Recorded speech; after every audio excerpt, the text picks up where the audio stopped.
IPS ಅಧಿಕಾರಿ ದಿವಂಗತ doctor Madhukar Shetty ಅವರ 53ನೇ ಜಯಂತಿಯನ್ನ ಆಚರಿಸಲಾಯಿತು.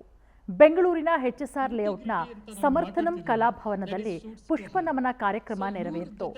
ಸಮರ್ಥನಂ ಅಂಗವಿಕಲರ ಸಂಸ್ಥೆ ಮುಖ್ಯಸ್ಥರಾದ ಮಹಂತೇಶ್ ನೇತೃತ್ವದಲ್ಲಿ ಕಾರ್ಯಕ್ರಮ ಆಯೋಜನೆಗೊಂಡಿದ್ದು, ಐಪಿಎಸ್ ಅಧಿಕಾರಿ ಅಬ್ದುಲ್ ಅಹಮದ್ ದೀಪ ಬೆಳಗುವ ಮೂಲಕ ಕಾರ್ಯಕ್ರಮಕ್ಕೆ ಚಾಲನೆ ಕೊಟ್ಟರು. ಕಾರ್ಯಕ್ರಮದಲ್ಲಿ ದಿವಂಗತ ಡಾಕ್ಟರ್ ಮಧುಕರ್ ಶೆಟ್ಟಿ ಅಭಿಮಾನಿ ಬಳಗ ಹಾಗೆ ನೂರಾರು ವಿದ್ಯಾರ್ಥಿಗಳು ಭಾಗಿಯಾಗಿದ್ದರು.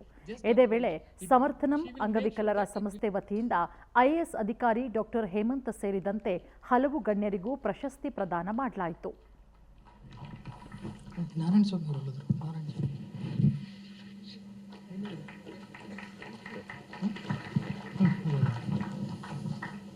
ಮೇಡಮ್ ಪ್ಲೀಸ್ ಅಕ್ಸೆಪ್ಟ್ ಸರ್ ಕಡೆಯಿಂದ ಎಲ್ಲರ ಅಚ್ಚುಮೆಚ್ಚಿನ ಗೆಳೆಯ ನನ್ನ ಕ್ಲಾಸ್ಮೇಟ್ ಮಧುಕರ್ ಅವರ ಒಂದು ನಮನ, ಪುಷ್ಪ ನಮನ.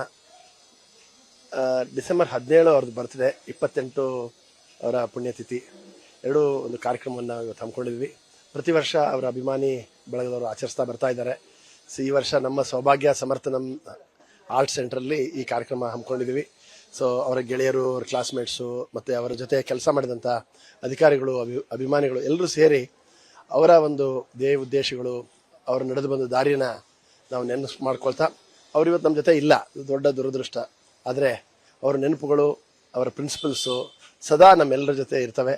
ಅದನ್ನು ನಾವು ಮುಂದುವರಿಸ್ತಾ ಅವರ ಒಂದು ನಡೆದು ಬಂದಂಥ ಹಾದಿ ಬೇರೆಯವ್ರಿಗೂ ದಾರಿದೀಪ ಆಗಿ ಅವ್ರ ಥರ ಇನ್ನಷ್ಟು ಮಧುಕರ್ ಶೆಟ್ಟಿಗಳು ನಮ್ಮ ಈ ವರ್ಷ ನಾವು ಅವರ ಜಯಂತಿ ಉತ್ಸವವನ್ನು ಆಚರಿಸ್ತಾ ಇದ್ದೇವೆ.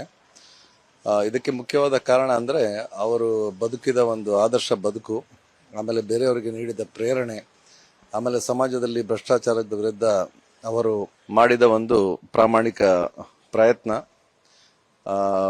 ಈ ಎಲ್ಲ ಒಂದು ಅವರ ಒಂದು ಆದರ್ಶ ಗುಣಗಳಿಂದಾಗಿ ಅಂತಹ ಆದರ್ಶ ವ್ಯಕ್ತಿಯನ್ನು ಸಮಾಜ ಮರಿಬಾರ್ದು, ಅವರಿಂದ ಸಮಾಜ ಕಲ್ತ್ಕೋಬೇಕು. ಮತ್ತಷ್ಟು ಆದರ್ಶ ವ್ಯಕ್ತಿಗಳು, ವಿಶೇಷವಾಗಿ ಅಧಿಕಾರಿಗಳು, ಆದರ್ಶ ವ್ಯಕ್ತಿಗಳು ನಮ್ಮಲ್ಲಿ ಬೇಕು ಅನ್ನೋ ಕಾರಣಕ್ಕೆ ಈ ಕಾರ್ಯಕ್ರಮವನ್ನು ಪ್ರತಿ ವರ್ಷ ನಾವು ದಿವಾಕರ್ ಕುದೂರ್ ಮತ್ತು ಇತರ ಸ್ನೇಹಿತರು ಅವ್ರ ಜೊತೆ ಕೆಲಸ ಮಾಡಿದವರು, ಅದು ಪ್ರತಿ ವರ್ಷನೂ ಒಬ್ಬೊಬ್ರು ಜೋಡಿಸ್ಕೊಂಡು ಹೋಗ್ತಾರೆ. ಈ ಸಲ ಈ ಸಂಸ್ಥೆಯವರು ಜೋಡಿಸ್ಕೊಂಡಿರೋದು ಬಹಳ ಸಂತೋಷದ ವಿಚಾರ.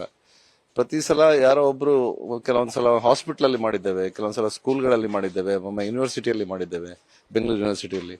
ಸೊ ಇದೊಂದು ಒಳ್ಳೆ ಕೆಲಸ. ಆದ್ರಿಂದ ಪ್ರತಿ ವರ್ಷನೂ ನಮ್ಮ ಜೊತೆ ಬೇರೆ ಬೇರೆ ರೀತಿಯ ಜನ ಜೋಡಿಸ್ತಾ ಹೋಗ್ತಾರೆ. ಅದು ಮತ್ತೆ ಈ ಕಾರ್ಯಕ್ರಮ ಅದು ಮುಂದುವರಿಸಿಕೊಂಡು ಹೋಗ್ತದೆ. ಇಲ್ಲಿ ಅಷ್ಟೇ ಅಲ್ಲ, ಬೇರೆ ಕಡೆನೂ ಇದು ನಡೀತಾ ಇದೆ. ಚಿಕ್ಕಮಂಗ್ಳೂರಲ್ಲೂ ಮಾಡ್ತಾರೆ. ಅವರೆಲ್ಲೆಲ್ಲಿ ಕೆಲಸ ಮಾಡಿದ್ದಾರೆ ಅಲ್ಲೆಲ್ಲ ಅವರ ಅಭಿಮಾನಿಗಳು ಯಾರು ಇರ್ತಾರೆ ಅವರು ಈ ಕಾರ್ಯಕ್ರಮವನ್ನು ಮಾಡ್ಕೊಂಡು ಹೋಗ್ತಾರೆ. ಅದಕ್ಕೋಸ್ಕರ ನಾನು ಬಂದಿದ್ದೇನೆ. ಪ್ರತಿ ವರ್ಷ ನಾವು ಅವರ ಜಯಂತಿ ಉತ್ಸವವನ್ನು